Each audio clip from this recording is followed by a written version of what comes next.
नमस्कार।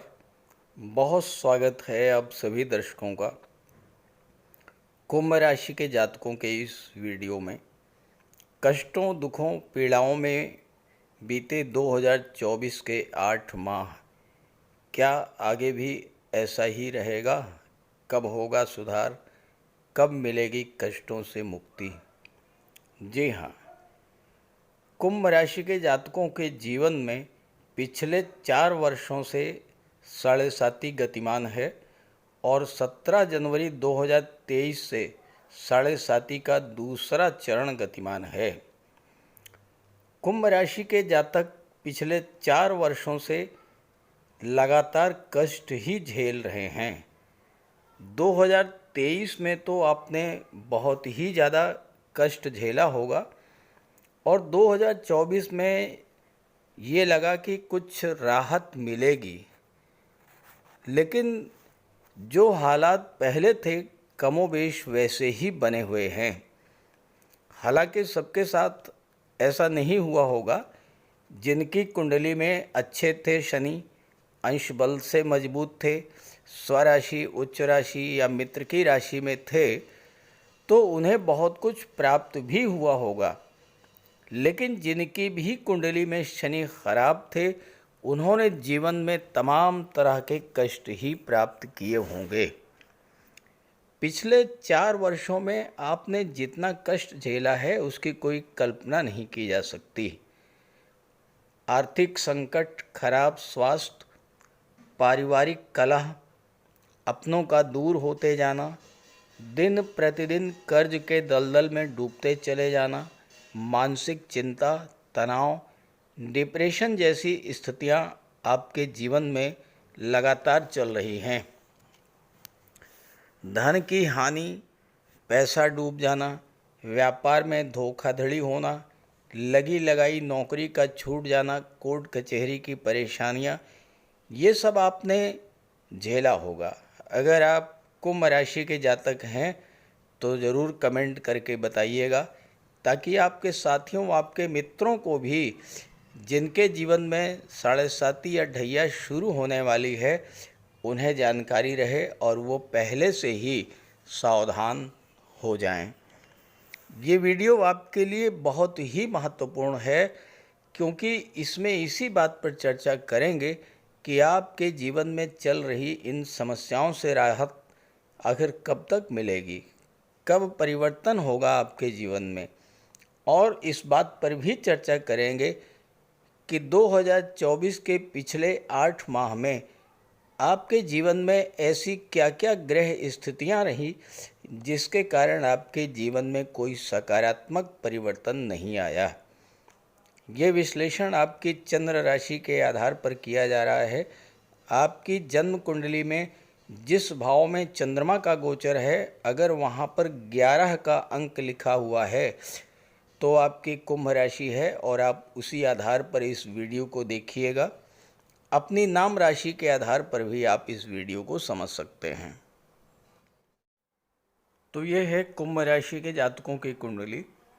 शनिदेव का गोचर आपके लग्न भाव में है। शनि 12वें भाव के स्वामी होकर लग्न के भाव में गोचर कर रहे हैं। राहु धन के भाव में, गुरु चतुर्थ भाव में, मंगल पंचम में, सप्तम में सूर्य और बुध अष्टम भाव में, शुक्र और केतु का गोचर है। ये तो हैं वर्तमान की ग्रह स्थितियाँ। आगे बढ़ने से पहले ये समझेंगे कि 2024 के 8 महीनों में आपके जीवन में इतने कष्ट, इतनी समस्याएं, इतनी परेशानियां क्यों आईं। देखिए, शनि अत्यंत मंद गति से गतिमान होते हैं। एक राशि में 2.5 वर्ष तक गोचर करते हैं और इसी कारण से शनि के गोचर का फल भी बहुत देरी से मिलता है। 2024 की शुरुआत में शनि लग्न के भाव में आए और आपको कोई शुभ फल दे पाते, इसके पहले ही 11 फरवरी को शनि अस्त हो गए और 11 फरवरी से लेकर 18 मार्च तक शनि अस्त रहे।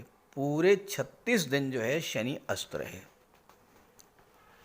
शनि काल पुरुष कुंडली में कर्म और लाभ के कारक होते हैं और शनि की दृष्टि भी कर्म के भाव पर, दशम भाव पर पड़ रही थी। जब कर्म का कारक ही अस्त हो जाए तो इसका सीधा सा प्रभाव आपके कर्म क्षेत्र पर पड़ा और जब आपका कर्म क्षेत्र प्रभावित हुआ तो आपकी इनकम प्रभावित हुई, कार्यों की गति मंद हो गई, कार्यों में रुकावट आना शुरू हो गई और वही स्थिति बन गई जो पिछले 4 वर्षों से आप लगातार झेल रहे थे। चूँकि शनि 12वें भाव का भी फल दे रहे थे। 12वां भाव खर्चों का होता है, 12वां भाव कोर्ट कचहरी अस्पताल का होता है और लग्न भाव आपका व्यक्तित्व होता है। जब शनि अस्त हो गए तो आपके मन में आलस्य और थकान बढ़ी, कार्यों को कल पर टालने की प्रवृत्ति बढ़ी, धन के आने की गति भी मंद हो गई। साथ ही साथ आपके खर्चे जो है वो बढ़ते चले गए, क्योंकि शनि 12वें का फल दे रहे थे, 12वां भाव खर्चों का होता है। अब आपको धन तो मिल नहीं पाया और खर्चे बढ़ते रहे तो आर्थिक संकट बढ़ा। चूँकि लग्न भाव में गोचर कर रहे थे तो स्वास्थ्य भी खराब हुआ। आर्थराइटिस, जोड़ों का दर्द, पिंडलियों का दर्द, घुटनों का दर्द, कमर दर्द, मानसिक चिंता, तनाव, ये सब समस्याएं आपके जीवन में आई। शनि की दृष्टि तीसरे भाव पर पड़ी तो आपके पराक्रम पुरुषार्थ में कमी आई। साथ ही साथ इस गोचर काल में आपको बिला वजह की यात्राएं भी करनी पड़ी होंगी और भाई बहनों से आपके संबंध भी खराब हुए होंगे। शनि की दृष्टि 7वें भाव पर पड़ने से आपके दाम्पत्य जीवन में भी खटास की स्थिति बनी, दाम्पत्य जीवन में भी दूरी आई। आपके अंदर सेल्फ डिपेंड होने की भावना बढ़ी, आपके स्वभाव में एटीट्यूड आया और ख़ास करके अगर आप पार्टनरशिप में कोई व्यापार कर रहे थे तो आपको ऐसा लगा कि ये काम तो मैं अकेले ही कर सकता हूँ, या फिर आपको ऐसा लगा कि सारा काम तो मैं ही करता हूँ, फिर पार्टनरशिप से क्या लाभ है, और आपने पार्टनरशिप को तोड़ने का प्रयास किया होगा जिससे संबंध खराब हुए होंगे और कभी कभी आर्थिक क्षति भी हुई होगी। साढ़े साती के सेकंड फेज का प्लस पॉइंट यही है कि आपके भीतर धीरे धीरे मैच्योरिटी आने लगती है, आपके अंदर जिम्मेदारी की भावना बढ़ने लगती है और आपको ये लगता है कि अब आप सेल्फ डिपेंड रह करके भी कार्य पूरा कर लेंगे। हालांकि भागदौड़ बढ़ती है लेकिन कार्यस्थल पर स्थितियां आपके पक्ष में आने लगती हैं। अब कुछ जातकों के जीवन में राहु की महादशा या अंतर्दशा भी गतिमान रही होगी और जिनके जीवन में राहु की महादशा या अंतर्दशा गतिमान रही होगी उनके साथ बिजनेस पार्टनर के द्वारा धोखाधड़ी या चीटिंग भी की गई होगी। और चूंकि शनि की दशम दृष्टि आपके कैरियर के भाव पर पड़ी तो कार्यों की गति मंद हुई। साथ ही साथ कार्यों को पूरा करने में आपको बहुत अधिक संघर्ष भी करना पड़ा होगा। कोई नया काम आप नहीं शुरू कर पाए होंगे और जो काम आपने शुरू भी किया वो काम आपका पूरा नहीं हुआ होगा। कैरियर की दृष्टि से, नौकरी की दृष्टि से, रोजगार की दृष्टि से भी शनि का अस्त होना ज़्यादा अच्छा नहीं रहा।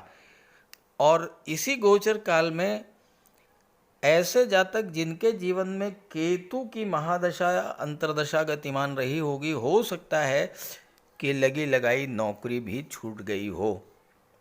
कमेंट करके बताइएगा कि अगर आपके साथ ऐसा कुछ हुआ हो। ये स्थिति आपके जीवन में शनि के अस्त होने के कारण बनी।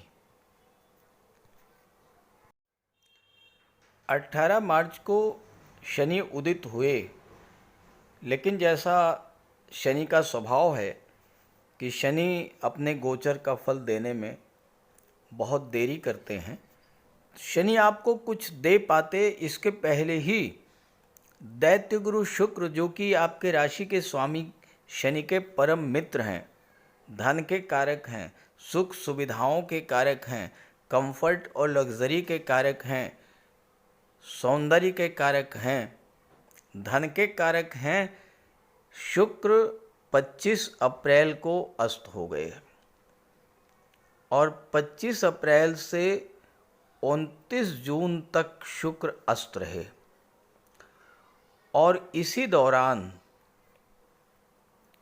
7 मई को देवगुरु बृहस्पति भी अस्त हो गए। गुरु और शुक्र के अस्त हो जाने से एक तो सभी धार्मिक और मांगलिक आयोजन बंद हो गए। गुरु भाग्य के कारक हैं, गुरु धन के कारक हैं, तो ना तो धन मिला और ना ही भाग्य का साथ मिला। मार्च में ही 18 मार्च को शनि उदित होते उसके पहले ही 14 मार्च को सूर्यदेव का गोचर मीन राशि में हुआ और सूर्य राहु का ग्रहण दोष बन गया। 14 मार्च से 13 अप्रैल तक। अब ये जो ग्रहण दोष बना ये आपके धन भाव में बना, तो सूर्य पर ग्रहण लगा। सूर्य ग्रहों के राजा हैं।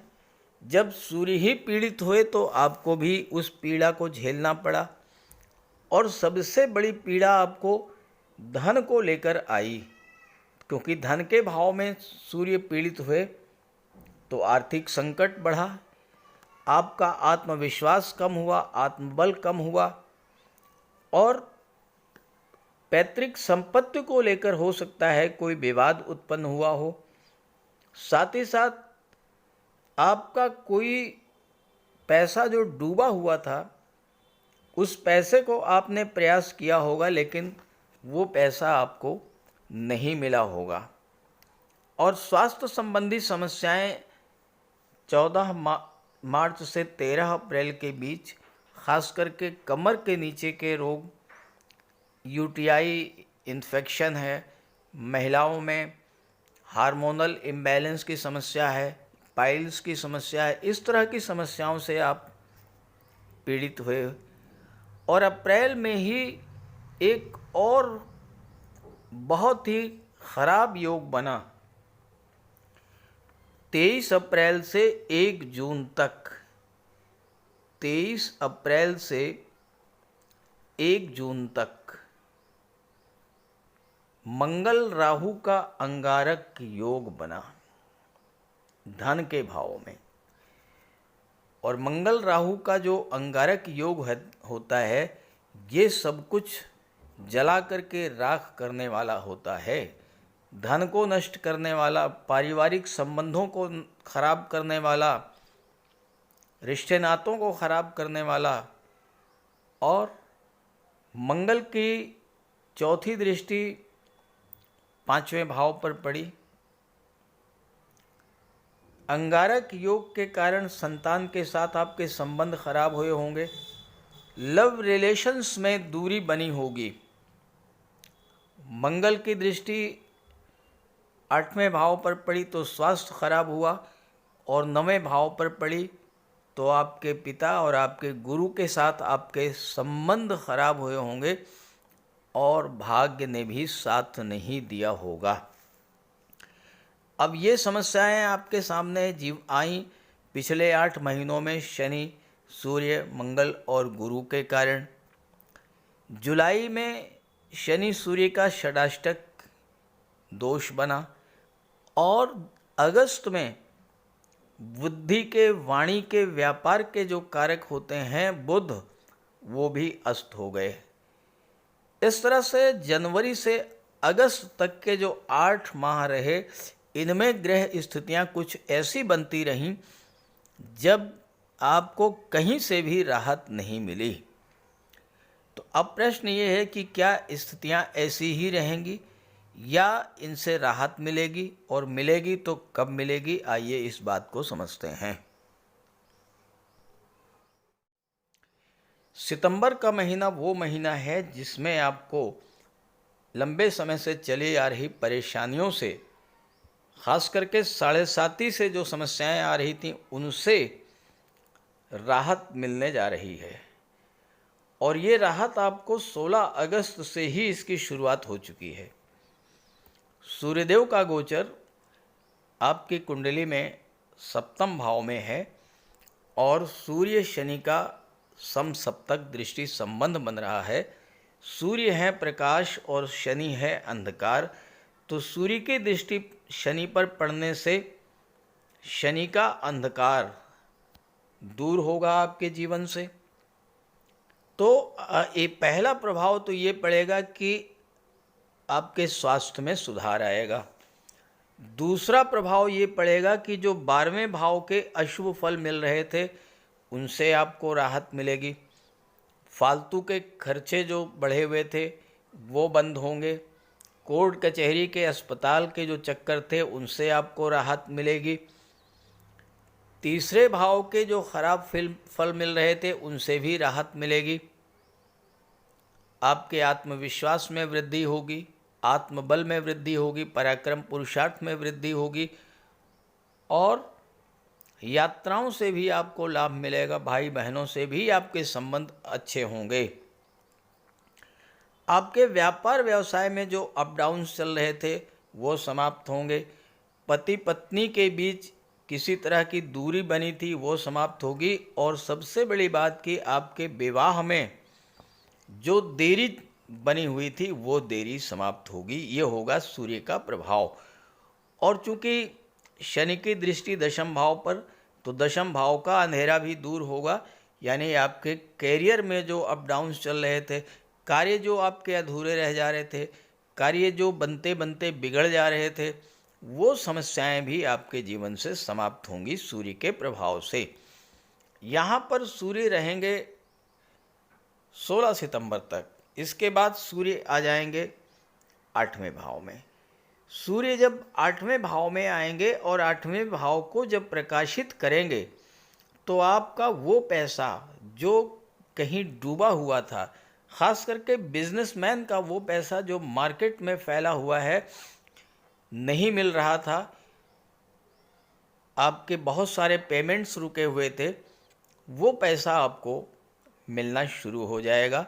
और सूर्य की दृष्टि धन के भाव पर पड़ेगी तो धन का संचय भी शुरू हो जाएगा। इसके बाद 17 अक्टूबर को सूर्य भाग्य के भाव में आ जाएंगे, यहाँ पर भाग्य को चमकाएंगे। और इसके बाद सूर्य का गोचर जो है निरंतर आपके लिए बहुत अच्छा होता जाएगा, क्योंकि भाग्य भाव को प्रकाशित करेंगे तो भाग्य का साथ मिलेगा।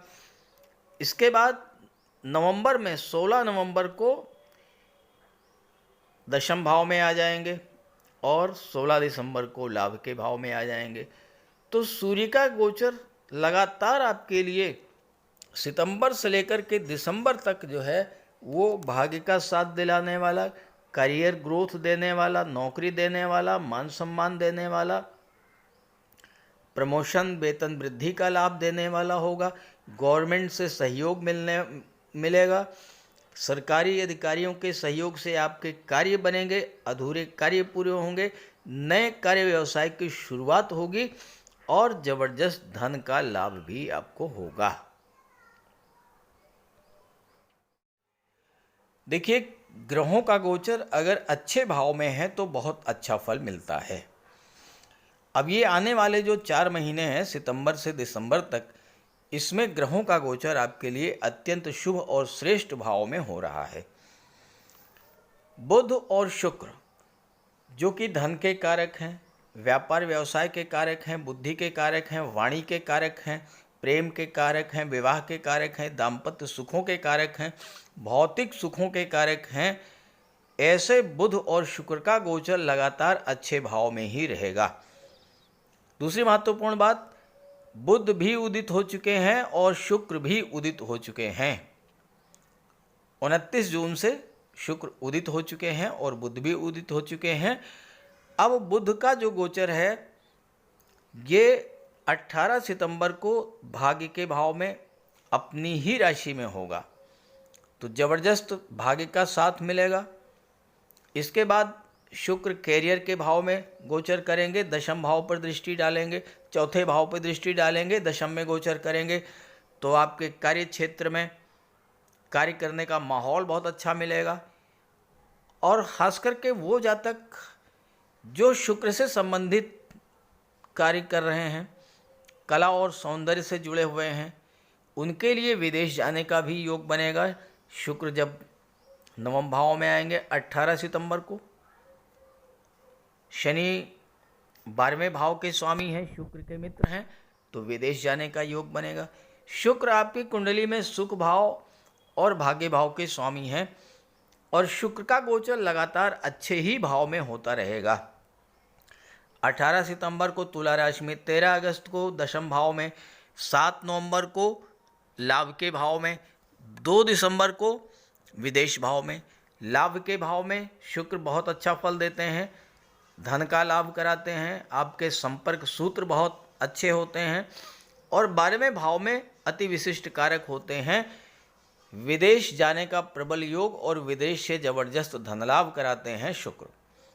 तो शुक्र का आने वाला जो समय है आपके लिए ये बहुत बेहतर रिजल्ट देने वाला है। शुक्र जब दशम में आएंगे, एकादश में जाएंगे, नवम में रहेंगे, 12वें में रहेंगे, चौथे भाव के स्वामी हैं। चौथा भाव भौतिक सुखों का होता है, तो शुक्र सुख सुविधाओं में वृद्धि करेंगे। घरेलू वातावरण आपका बहुत अच्छा होगा और बुध भी लगातार अच्छे ही भाव में गोचर करते रहेंगे, भाग्य में, कर्म में, लाभ में, 12वें फिर लग्न में। और बुध आपकी कुंडली में पंचम के स्वामी हैं, बुद्धि के कारक हैं। बुध पंचम भाव शिक्षा और संतान का होता है, तो छात्रों के लिए तो बुध का गोचर जबरदस्त लाभ देने वाला होगा और सूर्य के साथ हैं और लगभग सूर्य के साथ ही रहेंगे बुध भी, तो छात्रों के लिए आने वाला जो समय है सितंबर से दिसंबर का, ये जॉब, कैरियर, नौकरी की दृष्टि से भी बहुत अच्छा रहने वाला है। गुरु और मंगल का गोचर भी आपके लिए जबरदस्त लाभ देने वाला है। मंगल अपने ही नक्षत्र मृगशिरा में गोचर कर रहे हैं, गुरु मंगल के नक्षत्र में गोचर कर रहे हैं, मंगल के माध्यम से फल देंगे। तो गुरु तीसरे भाव का भी, 5वें भाव का भी और दशम भाव का फल देंगे। साथ ही साथ गुरु लाभ के भाव और धन के भाव का फल तो प्रदान करेंगे ही। अब मंगल जब 5वें भाव में होते हैं तो जबरदस्त धन लाभ कराते हैं, क्योंकि लाभ के भाव पर मंगल की दृष्टि पड़ रही है। साथ ही साथ संतान प्राप्ति का भी जबरदस्त योग बनता है। जो जातक नवविवाहित हैं, संतान के इच्छुक हैं, उनके लिए गुरु और मंगल का गोचर एक ही नक्षत्र में होना संतान प्राप्ति का जबरदस्त योग बना रहा है। साथ ही साथ गुरु विवाह के कारक हैं, तो विवाह का भी योग बनेगा। और मंगल जब छठे भाव में आ जाएंगे 20 अक्टूबर को, तो जबरदस्त लाभ देंगे आपको, क्योंकि गुरु भी मंगल के माध्यम से ही फल दे रहे हैं और मंगल तो अपना फल देंगे ही। तो यहाँ पर छठे भाव में मंगल जो हैं, इनको शत्रुहंता कहा जाता है, तो आपके शत्रुओं को पराजित करेंगे।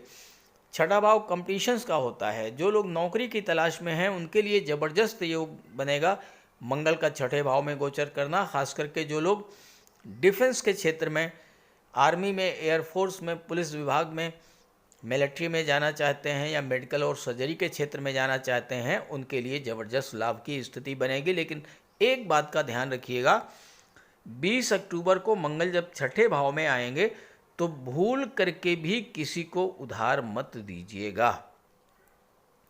12वें भाव पर दृष्टि डालेंगे तो विदेश जाने का जबरदस्त योग बनेगा। भाग्य के भाव पर दृष्टि डालेंगे तो भाग्य को चमका देंगे, और आपके लग्न पर दृष्टि डालेंगे तो आपके व्यक्तित्व में एक जबरदस्त निखार आएगा, पराक्रम पुरुषार्थ में वृद्धि होगी, नए उत्साह नई ऊर्जा के साथ नई उमंग के साथ अपने कार्यों की शुरुआत करेंगे और प्रबल धन लाभ का योग बनेगा। तो इस तरह से कुंभ राशि के जातकों के जीवन में जो अंधेरा छाया हुआ था वो सितंबर के बाद से दूर होने वाला है। तो इस गोचर का लाभ उठाइए और ये वीडियो, ये जानकारी अपने साथियों मित्रों को भी जरूर शेयर कीजिएगा। नमस्कार।